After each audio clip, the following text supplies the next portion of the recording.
আসসালামু আলাইকুম সুপ্রিয় ছাত্র ছাত্রীবৃন্দ, আশা করি তোমরা ভালো আছো। অনেকদিন পর দেখা হলো। এখন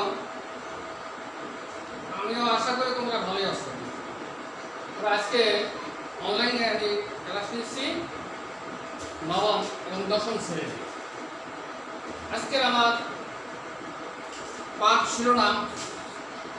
আজকের পাঠ শিরোনাম হচ্ছে তাওহীদ। এখন আমি তাওহীদ নিয়ে আজকে তোমাদের মাঝে আলোচনা করব।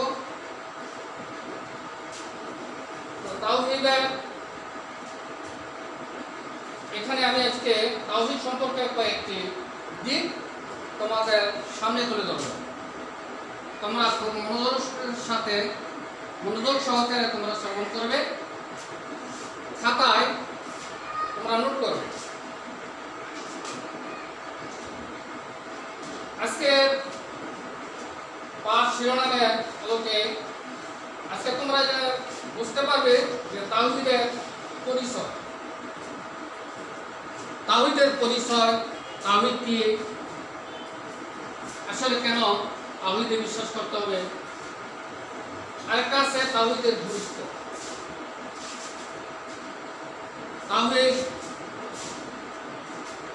আমরা তাওহীদই বলি, আসলে তাওহীদ যে কত গুরুত্বপূর্ণ, তাওহীদ না হলে যে চলেই না, সেই জিনিস নিয়ে আলোচনা এবং তাওহীদের প্রভাব, এটা কি প্রভাব ফেলবে, এই কয়েকটা দিক নিয়ে আজকে আমি আলোচনা করছি। সুপ্রিয় ছাত্রছাত্রী বৃন্দ, মনোযোগের সাথে তোমরা শ্রবণ করবে। তাওহীদ হচ্ছে, তাওহীদ শব্দের অর্থ একত্ববাদ। তাওহীদ শব্দের অর্থ একত্ববাদ। একত্ববাদটা কি? এক বলে স্বীকার করা, একাধিক হবে না, একের অধিক হবে না, সর্বক্ষেত্রে এক ও অদ্বিতীয়। শরীয়তের পরিভাষায় আল্লাহ তাআলাকে এক ও অদ্বিতীয় হিসাবে স্বীকার করে নেওয়াকেই তাওহীদ বলা হয়। তাওহীদ এমন একটা জিনিস, আল্লাহ রাব্বুল আলামিন বলেছেন, লাইসা কামিসলিহি শাইউন, লাইসা কামিসলিহি শাইউন, কোনো কিছুই তার সদৃশ্য নয়। কার সদৃশ্য? মহান রাব্বুল আলামিনের মতো আর কিছুই নেই। সুপ্রিয় ছাত্রছাত্রীবৃন্দ, মনোযোগ সহকারে তোমরা শ্রবণ করো। আজকে তাওহীদে বিশ্বাস যদি নাই থাকে, তাহলে আমরা মুমিনই হইতে পারব না। সেক্ষেত্রে বলা হয়েছে তাওহীদ এমন একটা বিষয় যে কোনো কিছুই তার সদৃশ্য নয়, একমাত্র আল্লাহ এক ও অদ্বিতীয়। এটাকে বিশ্বাস ও স্বীকার করে নেওয়ার নামই হচ্ছে তাওহীদ। এবার আমার দ্বিতীয় পর্যায়ে হচ্ছে তাওহীদের গুরুত্ব।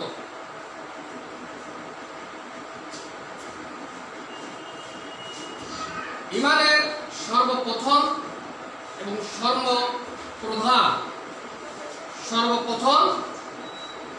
সর্বপ্রধান মূল বিষয় হচ্ছে তাওহীদ। অর্থাৎ মুমিন বা মুসলিম হতে হলে একজন মানুষকে সর্বপ্রথম আল্লাহ তাআলার একত্ববাদে বিশ্বাস করতে হবে। আল্লাহর একত্ববাদে বিশ্বাস করতে হবে, তাহলেই সে মুমিন এবং মুসলমান হতে পারে। যদি তাওহীদে বিশ্বাস নাই থাকে তাহলে সে কখনো মুমিন মুসলমান হতে পারে না।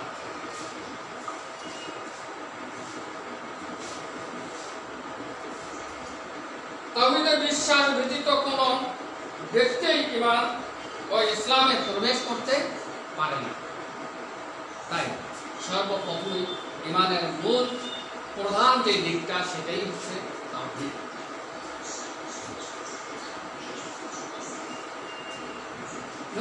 কালেমায়ে তাইয়্যিবার মধ্যে কালেমায়ে তাইয়্যিবার মধ্যে আছে লা ইলাহা ইল্লাল্লাহু মুহাম্মাদুর রাসূলুল্লাহ। আমরা লা ইলাহা ইল্লাল্লাহু মুহাম্মাদুর রাসূলুল্লাহ সাল্লাল্লাহু আলাইহি ওয়াসাল্লাম। আজকে আমরা এই কালেমা পাঠ করি, কিন্তু এখানে দুইটা অংশ আছে। একটি অংশ হলো লা ইলাহা ইল্লাল্লাহ, আর এই কালেমা এটা হযরতে নবী আদম আলাইহিস সালাতু ওয়াস সালাম থেকে আরম্ভ করে আখিরে জামানার নবী মুহাম্মদুর রাসূলুল্লাহ সাল্লাল্লাহু আলাইহি সাল্লাম পর্যন্ত সমস্ত পয়গম্বরের একটাই কথা ছিল, একটাই বাক্য ছিল যে লা ইলাহা ইল্লাল্লাহ, আল্লাহ ছাড়া আর কোনো ইলাহ নেই, আল্লাহ ছাড়া আর কোনো ইলাহ নেই। লা ইলাহা ইল্লাল্লাহ, নাই কোনো ইলাহ আল্লাহ ছাড়া। এই জিনিসটা প্রত্যেকের দাওয়াত ছিল, এই তাওহীদের বাণী প্রসার ছিল প্রত্যেক পয়গম্বরের, প্রত্যেক নবী রাসূলই এই তাওহীদের বাণী প্রসার করেছে যে লা ইলাহা ইল্লাল্লাহ। আর এই তাওহীদের বাণী প্রসার করতে গিয়ে নবীনা হযরত ইব্রাহিম আলাইহিস সালাতু ওয়াস সালাম নমরুদের সেই অগ্নিকুণ্ডে নিক্ষিপ্ত হয়েছিলেন।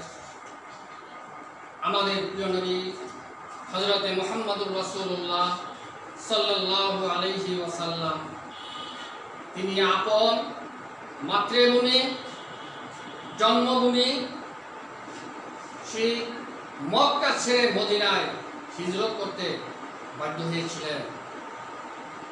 মক্কার মানুষগুলো এই বাক্য স্বীকার করতে পারছিল না, তাই হযরত মুহাম্মদুর রাসূলুল্লাহ সাল্লাল্লাহু আলাইহি সাল্লামের বিরোধিতা করেছিল। শেষ পর্যন্ত নবী করিম সাল্লাল্লাহু আলাইহি ওয়াসাল্লাম মক্কা ছেড়ে মদিনায় হিজরত করতে হয়েছে। আর এই কালেমার সাথে যে আরেকটি অংশ আছে যে মুহাম্মদুর রাসূলুল্লাহ, এমনি ভাবে আদম আলাইহিস সালাতু ওয়াস সালাম থেকে ওই একই কালেমার সাথে ছিল আদম, লা ইলাহা ইল্লাল্লাহ আদম সফিউল্লাহ, লা ইলাহা ইল্লাল্লাহ মুসা কালিমুল্লাহ, লা ইলাহা ইল্লাল্লাহ ঈসা রূহুল্লাহ, লা ইলাহা ইল্লাল্লাহ মুহাম্মাদুর রাসূলুল্লাহ। এই যে লা ইলাহা ইল্লাল্লাহ, এটাই প্রত্যেকটি বাক্য ছিল যে তাওহীদের বাণী তারা প্রসার করার জন্য আজকে যুগে যুগে 1 লক্ষ মতান্তরে 2,24,000 পয়গম্বর দুনিয়াতে আবির্ভূত হয়েছিলেন, একমাত্র শুধু তাওহীদের বাণী প্রচার করা, এই কালেমার দাওয়াত দেওয়ার জন্য। সেই নিয়ে এখন আলোচনা হচ্ছে। তাহলে আমাদের আজকে আমরা এতটুকু বুঝতে পারছি যে তাওহীদ খুব গুরুত্বপূর্ণ। তাওহীদ ছাড়া, তাওহীদে বিশ্বাস ছাড়া কোনো মুমিন হওয়া যাবে না, মুসলমান হওয়া যাবে না। তাওহীদ এক আল্লাহর উপর বিশ্বাস করতে হবে সর্বক্ষেত্রে, কার্যক্রমে, সর্বক্ষেত্রে, ক্ষমতার দিক দিয়ে। আল্লাহ রিজিকদাতা, আল্লাহ সৃষ্টিকর্তা, আল্লাহ পরম শক্তির অধিকারী, আল্লাহ সমকক্ষ আর কেউ নেই। এক আল্লাহ, আল্লাহ ছাড়া আর দ্বিতীয় আর কেউ নেই, এটাতে বিশ্বাস। যদি কেউ এই বিশ্বাসের মধ্যে যদি কোনো রকমের একটু গরমিল হয় বা কেউ যদি এটাতে অবিশ্বাস আনে, তাহলে তার ঈমান থাকবে না। আজকে এই জন্যই তাওহীদের এত বড় গুরুত্ব। তাওহীদে বিশ্বাস করতে হবে, নচেত মুমিন মুসলমান হওয়া যাবে না। সুপ্রিয় ছাত্র ছাত্রীবৃন্দ,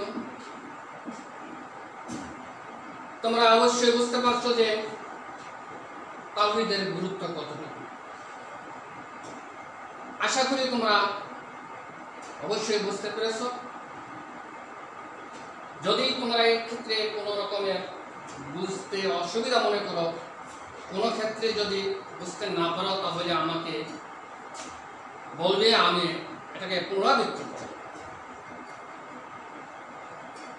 তাহলে বোঝা গেল সবাই তোমরা বুঝতে পারছো। এবার আমাদের আলোচনা আসতেছে তাওহীদের প্রভাব। তাহলে হলো আল্লাহ রাব্বুল আলামিনের একত্ববাদী বিশ্বাস। দেখো, আমরা যেটাই বলি, তাওহীদের পরিচয়, তাওহীদের গুরুত্ব, তাওহীদের প্রভাব, এই তাওহীদ নিয়ে আলোচনা হচ্ছে। এখন আমরা মানব মানব জীবনে এই বিশ্বাসের প্রভাব অত্যন্ত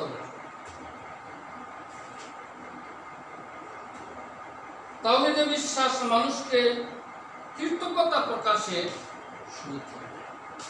একটা জিনিস কৃতজ্ঞতা, উপকার স্বীকার করতে হবে। এখন আল্লাহ পাক আমাদেরকে এই দুনিয়া সৃষ্টি করেছেন, আমরা মানব জাতি, আশরাফুল মাখলুকাত। আল্লাহ তাবারক ওয়া তাআলা আমাদেরকে এত জ্ঞান দিয়েছেন, এত বুদ্ধি দিয়েছেন, এত সুন্দর বিবেক দিয়েছেন। শুধু তাই না, গোটা বিশ্ব তিনি যে কত সুন্দর ভাবে তিনি সৃষ্টি করেছেন, সুকৌশলে আল্লাহ সৃষ্টি করেছেন। এই সৃষ্টিকুলের মধ্যে আবার আমরা মানব জাত, সেই মানব জাতকে আল্লাহ কত সুন্দর আকৃতি সৃষ্টি করেছে। তো আল্লাহ রাব্বুল আলামিন বলেছেন পবিত্র কালামে শরীফে সূরা ৩-এর মধ্যে বলেছেন, লাকাদ খালাকনাল ইনসানা ফি আহসানি তাকওয়িম, যে আমি মানুষকে এত সুন্দর পাবে, কিন্তু সুন্দর সুগঠনে আমি সৃষ্টি করেছি, যেরকম ভাবে আমি আর কোন জাতকে কাউকে আমি এত সুন্দর করে সৃষ্টি করি। আমরা একটা দিক লক্ষ্য করি যে আজকে পৃথিবীতে কোটি কোটি মানুষ, এই কোটি কোটি মানুষের মাঝে তোমরা কেউ দেখতে পাবে না যে একটা মানুষের সাথে একটা মানুষের মিল আছে। সুবহানাল্লাহ। আল্লাহ কি কৌশল, আল্লাহ কি কুদরত, আল্লাহ তোর ক্ষমতা। আল্লাহ সুবহানাহু ওয়া তাআলা এই পৃথিবীতে এত মানুষ সৃষ্টি করছেন, কিন্তু দুটো মানুষ এক জায়গায় দাঁড় করতে পারবে না যে একই রকম, যে চেনা যাচ্ছে না। এক একটা মানুষ এক এক রকমের চেহারা ছিল, সবই আছে। ফর্সার দিক দিয়েও ঠিক আছে, কালোর দিক দিয়েও ঠিক আছে, লম্বার দিক দিয়েও ঠিক আছে, নাক কান হাত পা অঙ্গ প্রত্যঙ্গ সবকিছু ঠিক আছে, কিন্তু একটা মানুষের সাথে আর একটা মানুষের কোনো মিল নেই। এজন্য আল্লাহ পাক বলেছেন যে আমি মানুষকে এত সুন্দর সুন্দর করে আমি সৃষ্টি করেছি, তাদের সর্বদিক দিয়ে সুন্দর করেছি, বিবেকের দিক দিয়েও তাদেরকে আমি এত সুন্দর বিবেক বুদ্ধি জ্ঞান দান করেছি। এর জন্য ইংরেজিতে একটি প্রবাদ আছে,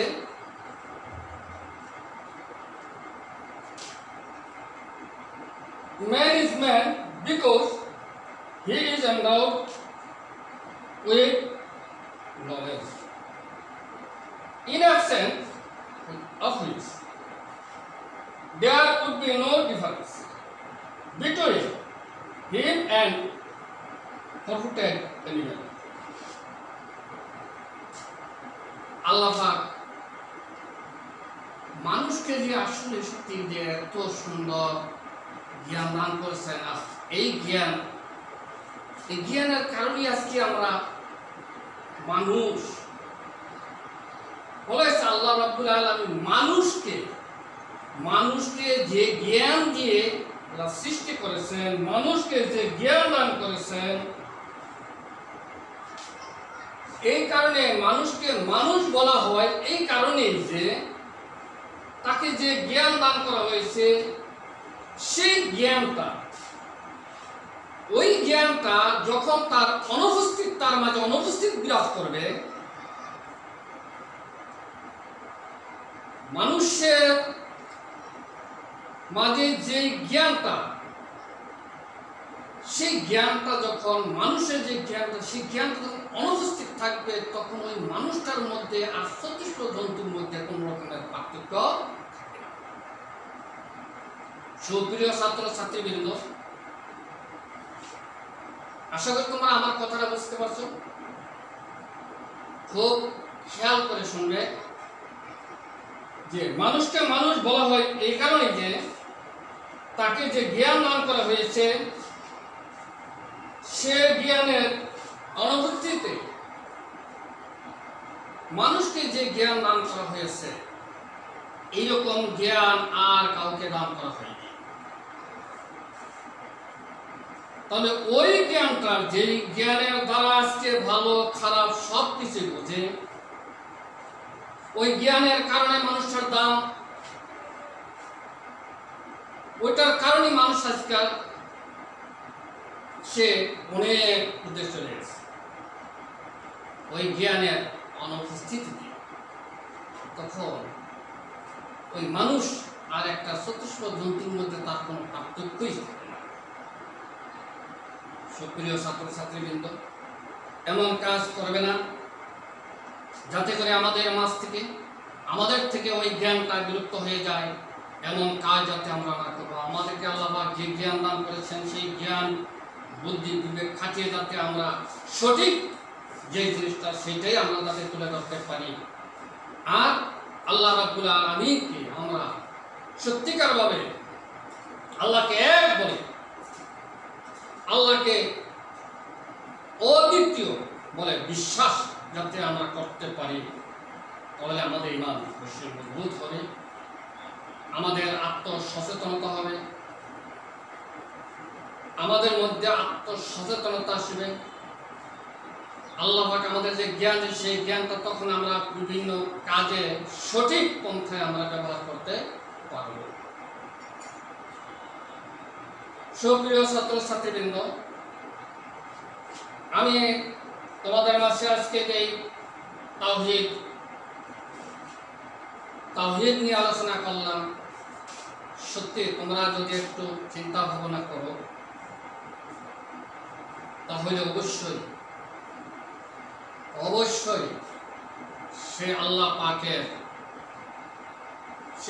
পাকের পাঠানো সেই মনোনীত ধর্ম ইসলাম, সেই ইসলামের মধ্যে আমরা থাকতে পারবো যদি এই বিশ্বাসের মধ্যে আমরা কোনো রকমের ভুল ত্রুটি করি, বিশ্বাস থেকে দূরে সরে যাই, তাহলে আমরা আল্লাহ পাক যে মনোনীত করছে যে ধর্ম, যে ইসলাম, সেই ইসলামের মধ্যে আমরা থাকতে পারবো। সুপ্রিয় ছাত্র ছাত্রীবৃন্দ, আমি তোমাদের এতক্ষণ যে সমস্ত আলোচনা করলাম তাওহীদ নিয়ে, তাওহীদের পরিচয় জানলে, তাওহীদের গুরুত্ব সম্পর্কে জানলে, তারপরে তাওহীদের প্রভাব সম্পর্কে জানলে, তা আশা করি তোমরা একটা বাড়িতে গিয়ে তোমরা একটা পর্যালোচনা করবে। এবার এটার কিছু যে জায়গায় তোমরা বোঝো নাই, সেই জায়গা তোমরা কি করবে, চিহ্নিত করবে। আগামী ক্লাসে তোমরা যে জায়গায় বোঝো নাই সেটা তোমরা বোঝার চেষ্টা করবে। আমি সেই ব্যাপারে বা তোমাদের মাঝে আলোচনা করব ইনশাআল্লাহ।